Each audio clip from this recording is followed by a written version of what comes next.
Olá, bom dia. O texto que eu quero ler com vocês hoje está lá em Juízes 13, de 2 a 5, que diz assim: Certo homem de Zorá, chamado Manoada, do clã da tribo de Dan, tinha uma mulher estéril. Certo dia, o anjo do Senhor apareceu a ela e lhe disse: Você é estéril, não tem filhos, mas engravidará e dará à luz um filho. Todavia tenha cuidado, não beba vinho nem outra bebida fermentada e não coma nada impuro. E não se passará navalha na cabeça do seu filho, porque o menino será nazireu, consagrado a Deus desde o nascimento. Ele iniciará a libertação de Israel das mãos dos filisteus. Sansão era um filho de uma promessa dada por Deus a um casal que não podia ter filhos. Deus promete isso a seus pais para que ele fosse uma bênção para o povo e libertasse Israel do domínio filisteu, de um povo inimigo que assolava Israel. Sansão tinha tudo para ser aquilo que a gente conhece hoje como um super-herói. Poderia estar fazendo facilmente parte ali da equipe dos Vingadores. Ele tinha uma força sobre-humana que era dada por Deus e praticamente o tornava invencível. Tem textos na Bíblia que fala que ele matou um leão com as próprias mãos, despedaçava cordas como se fossem linhas, matava homem aos milhares. Ele era muito temido tanto pelo inimigo e era muito respeitado pelo seu próprio povo. Nada poderia resistir a Sansão.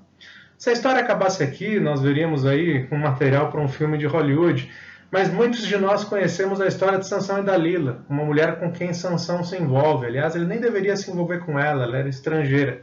Mas enfim, ele acaba revelando ali o segredo da sua força, que estava diretamente ligado ali aos seus cabelos, que nunca deveriam ser cortados.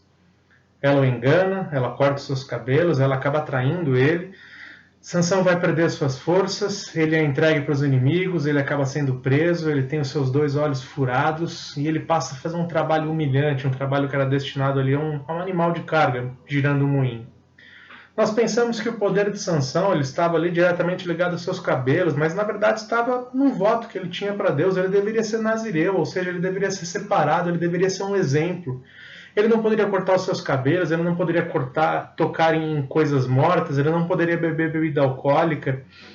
Mas ele meio que nunca deu muita importância para isso. Ao longo da história de Juízes, a gente vê que ele vai comer mel retirado de um cadáver de um leão que ele mesmo tinha matado. A gente vê ele confraternizando com o inimigo, ele casa com uma filha filisteia que não deveria ter isso. Ele, como sendo um exemplo para o povo, não deveria ter nenhum laço ali matrimonial com uma estrangeira. Ele vai para um casamento com eles, ele fica ali dias, muito provavelmente pode ter bebido, porque era um casamento, as festas filisteias eram muito envoltas ali a muita bebida. Ele se envolve com prostituta, ele matava por vingança e não por livramento do povo. Sansão ele nunca vai lutar pelos outros, ele sempre vai lutar por ele mesmo. Ele luta para vingar por ter sido traído pelo sogro, ele luta depois para vingar a morte da esposa. E mesmo quando ele finalmente, ali nos seus últimos momentos, ele ora, clama a Deus ali para que ele pudesse fazer alguma coisa contra os filisteus, ele não está querendo buscar livramento para o povo ou fazer aquilo que Deus gostaria que ele fizesse. Ele pede para Deus dar força de novo para eles, para ele poder vingar os 2 olhos dele. Sansão nunca deixa de pensar em si mesmo. Mas mesmo assim, Deus ele não deixa de cumprir aquilo que ele tinha prometido para os pais dele. Sansão acaba começando ali sim uma libertação de Israel sobre o domínio filisteu. Ele vai matar milhares ali de inimigos nos seus momentos finais, inclusive todos os líderes filisteus. Isso vai garantir para Sansão um lugar ali no hall da fama dos heróis da fé do texto de Hebreus 11. Mas o ponto que eu quero chamar a atenção para cada um de vocês aqui é que ele poderia ter feito muito mais. Mesmo sem se importar com a sua consagração, mesmo sem nunca ter lutado por ninguém além de si mesmo, Deus vai usar ele.